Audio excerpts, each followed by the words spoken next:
DLSA के एक programme में हो रहा जब दोबारा सम्मिलित हुए, और एक बार जान लेते हैं कि हमारे साथ आज सीनियर एडवोकेट्स आरती शर्मा, हाँ, डीएलएसए से हमारे साथ हैं, और जानेंगे आज के इस प्रोग्राम का कैसा रहा प्रोग्राम आज का। देखिए ये प्रोग्राम बहुत ही अच्छा रहा। इनफैक्ट गांधी जयंती के उपलक्ष्य में था ये प्रोग्राम, और गांधी जी के बारे में जितनी बातें कही जाएं उतनी कम है। आज जो हम अपना भारत देख रहे हैं वो सिर्फ गांधी जी की वजह से ही देख रहे हैं। स्वतंत्रता उन्होंने दिलवाई, फीमेल्स को, वुमेन को एम्पावरमेंट, उनके राइट्स, सब चीज़ें उन्हीं की वजह से आज हम जो देख पा रहे हैं सिर्फ उन्हीं की वजह से है। और ये जो लेप्रोसी के बारे में है उसमें तो गांधी जी का बहुत ही बड़ा रोल रहा है।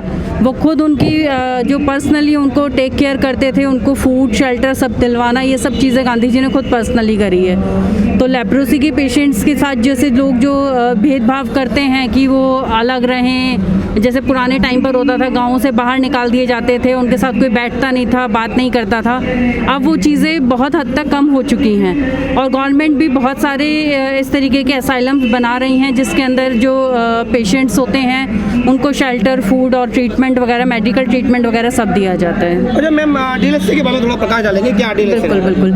डीएलएसए बेसिकली ये है Delhi legal state services authority. इसमें बेसिकली वीकर सेक्शन जो पुअर, जैसे कि जो एडवोकेट्स की फ़ीस वगैरह अफोर्ड नहीं कर पाते या जिनकी अर्निंग ज़्यादा नहीं होती है, उन लोगों को एडवोकेट्स वहाँ से प्रोवाइड कराया जाता है।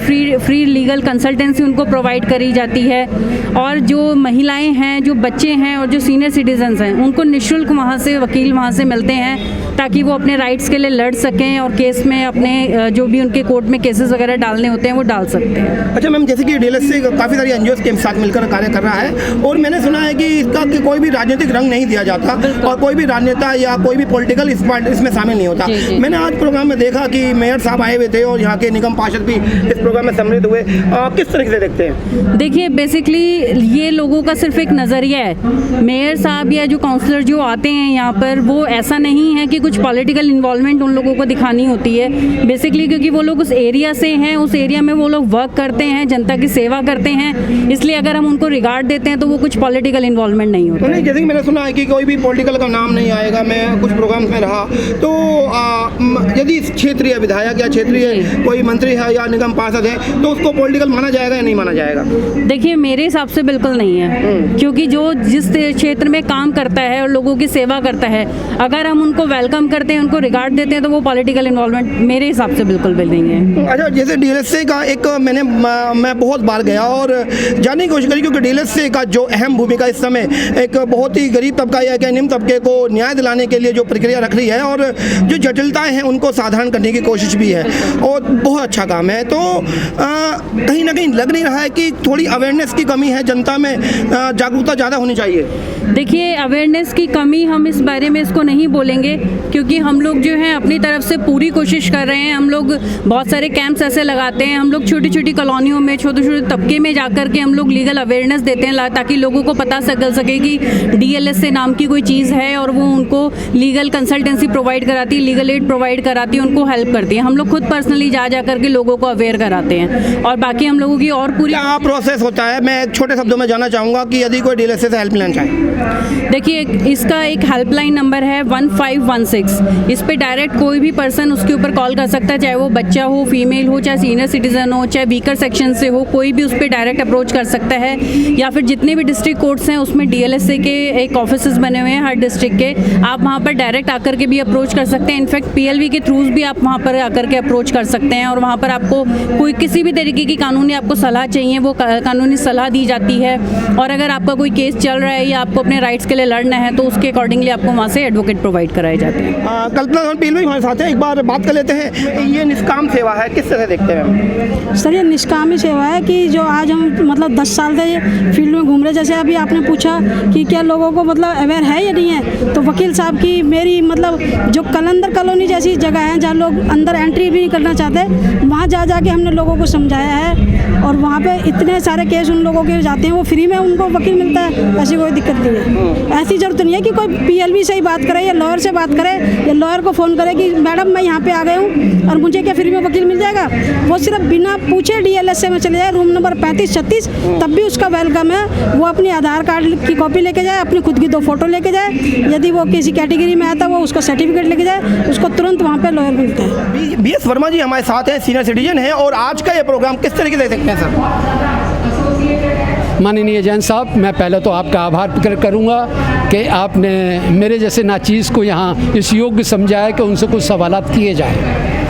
आज का कार्यक्रम वैसे तो गांधी जयंती के उपलक्ष्य में है, लेकिन मैंने गांधी जी के साथ साथ आज अपने घोषणा में माननीय श्री लाल बहादुर शास्त्री जी, जिनका जन्मदिन भी कल था, उनको भी जोड़ लिया है। और ये कार्यक्रम पूरी तरह से TLM हॉस्पिटल सामने जो देख रहे हैं हमारी कॉलोनी के, कुछ कॉलोनी है ये, और इसके द्वारा ये किया जा रहा है। DLSA को मेरे कहने से इन्होंने अपने साथ जोड़ लिया है, और DLSA की मैडम हमारी विधि गुप्ता आनंद जो सचिव हैं, वैसे तो वो जज हुआ करते हैं लेकिन डेपुटेशन पे वो हमारे DLSA शाहदरा में आई हुई हैं। उनकी एक स्पीच रिकॉर्डेड मेरे पास रात को आ गई थी, जो मैंने यहाँ स्क्रीन पे प्ले की है। और जितने भी पत्रकार महोदय आए हैं, मैं आपके माध्यम से आपके सहित उन सबका धन्यवाद करता हूँ कि इस 2 अक्टूबर के कार्यक्रम को आपने हमारे बीच में आकर के संपन्न किया। जैसे कि DLSA इस तरह के प्रोग्राम NGO के साथ मिलकर जगह जगह करता रहता है, अगर DLSA अवेयरनेस कैंप चला रहा है कि जो निम्न तबका है उसको न्याय मिल सके, और न्याय प्रक्रिया के जो जटिलता है उसको साधारण बनाया जा सके। मैंने सुना है कि सर इसका कोई राजनीतिक रंग नहीं दिया जाता, कोई भी पॉलिटिकल व्यक्ति इस DLSA के प्रोग्राम में सम्मिलित नहीं हो सकता। आज भी मेयर साहब भी थे और यहाँ के निगम पार्षद भी थे, किस तरह देखते हैं?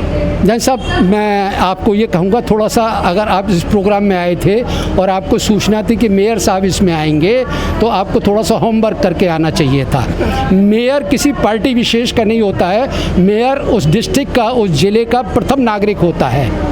इसलिए मेयर को आप जो है वहाँ पर आप राजनीति की दृष्टि से नहीं के देखेंगे। और जहाँ तक रही यहाँ के पार्षद पवार साहब की बात है, पवार साहब भी एक पद रखते हैं, सरकारी पद है उनके पास, और जो घोषणा यहाँ से हुई है उनकी यही हुई है कि वो पर्यावरण विभाग के चेयरमैन हैं जी, ठीक है ना। उनके साथ एक तीसरे सज्जन और आए थे, वो RWA के अध्यक्ष हैं। उनको यहाँ खास तौर से मैंने उनके कान में कह दिए थे, यहाँ से कोई राजनीतिक बात नहीं होगी, और ना ही हुई है। अगर ऐसा आपके पास प्रमाण है तो मुझे बताएं। वो बिल्कुल राजनीतिक बातें नहीं, मैं कह रहा हूँ राजनीतिक व्यक्ति एक पर्सनैलिटी माना जाता है कि ये किसी पार्टी से संबंधित है और किसी ना पॉलिटिकल से एक। जन साहब, यूँ तो आप भी किसी पार्टी से संबंधित होंगे, मैं भी हम संबंधित हूँ। वोट डालने जब मैं जाता हूँ तो मैं किसी पार्टी को विशेष को वोट डालता हूँ, ऐसे ही वो लोग भी हैं। लेकिन हमारे इस मंच पर आए हैं, उन्होंने ना तो राजनीतिक कोई बात की है और ना ही अपना परिचय राजनीतिक के तौर पर दिया है। अच्छा, आज DLSA की जो मुहिम चल रही है लगातार कंटिन्यू है, और कहीं ना कहीं थोड़ी अवेयरनेस की कमी नहीं है, क्योंकि गरीब तबका इस समय न्याय प्रक्रिया को इस देश में लेने के लिए बस सोचता है कि ये अमीरों का गेम है। जन साहब, फिर मैं आपको वही बात कहूँगा। अभी 3 दिन पहले आपने भी एक प्रोग्राम किया था, और ये मैंने आपको आमंत्रित इसीलिए किया था कि आप ये देखें कि प्रोग्राम कैसे होते हैं DLSA के, कितनी शालीनता से, कितने प्रेम से, कितनी इज्जत के साथ होते हैं। और जहाँ तक आप कह रहे हैं कि थोड़ी सी ढिलाई इसमें, उसका कारण है ये कोविड। पूरे हिंदुस्तान में नहीं, पूरे वर्ल्ड में शांति काल चल रहा है। हमारा DLSA ही नहीं, DLSA ने तो एक बात मैं आपको बता दूं, और इसको ज़रा जोर तोड़ से कहिएगा आप, DLSA का जो PLB है, इस कोरोना काल में इसी कॉलोनी के अंदर जिसमें लोग घुसने से डरते हैं, उसके अंदर आकर के उन्होंने यहाँ ड्यूटी की है, मजदूरों के कार्ड बनाए हैं, राशन बांटने की व्यवस्था की है। DLSA के बहादुर नौजवान PLB थे वो। कोरोना के बाद हमें DLSA से लग रहा है कि जिस रफ्तार में पहले दौड़ रहा था उस रफ्तार से दौड़ेगा। देखिए, DLSA की जहाँ तक आपको मैं वही कह रहा हूँ, मैं फिर आपको कहूँगा, YouTube पे जाइए, DLSA के बारे में जानने की कोशिश कीजिए। DLSA है क्या, ये पूरे भारत स्तर पे है, ये सिर्फ दिल्ली के लिए नहीं है। भारत के हर राज्य में इस तरह के प्राधिकरण बने हुए हैं जो गरीबों को मुफ्त कानूनी सलाह देते हैं, लोगों को अवेयरनेस। दिल्ली में तो लोगों को काफ़ी कुछ पता लग गया DLSA के बारे में, बाकी प्रदेशों में तो इसके बारे में लोग जानते भी नहीं हैं। जी। तो मेहरबानी करके इसका प्रचार प्रसार करें गरीब बस्तियों में, जैसे कि मैंने यहाँ खुद किया है TLM के अंदर। मैंने लोगों को बता दिया है कि DLSA आपकी सहायता के लिए तैयार बैठा है। जी। किस तरीके की औपचारिकताएं पूरी करनी होती है DLSA से सर्विस लेने के लिए? अभी आपने हमारी सचिव महोदय विधि गुप्ता आनंद जी का आपने यहाँ पे एक स्क्रीन प्ले देखा होगा, और उसमें ना बड़े खूबसूरत तरीके से 1516 ये नंबर डायल करिए और DLSA से जुड़ जाइए, अपनी बात रखिए और वो आपकी सहायता के लिए आपके द्वार पर होंगे। अच्छा, वो लोग खुद घर पे आकर आपकी अब वो कैसे देंगे? वो व्यक्ति जिसने सहायता मांगी है वो वहाँ तक चल के जाने के लिए सक्षम है तो ठीक है, अगर सक्षम नहीं है तो DLSA चल करके उनके द्वार तक जाएगा। बहुत अच्छा। तो ये थे हमारे साथ BS वर्मा जी, जिन्होंने साफ तौर पे बताया कि सर्विस और सेवा लेने के लिए बहुत आसान है। 1516 ये छोटा सा नंबर यदि आप डायल करते हैं तो उसके बाद आपकी न्याय प्रक्रिया की जटिलता को आसान DLSA करेगा।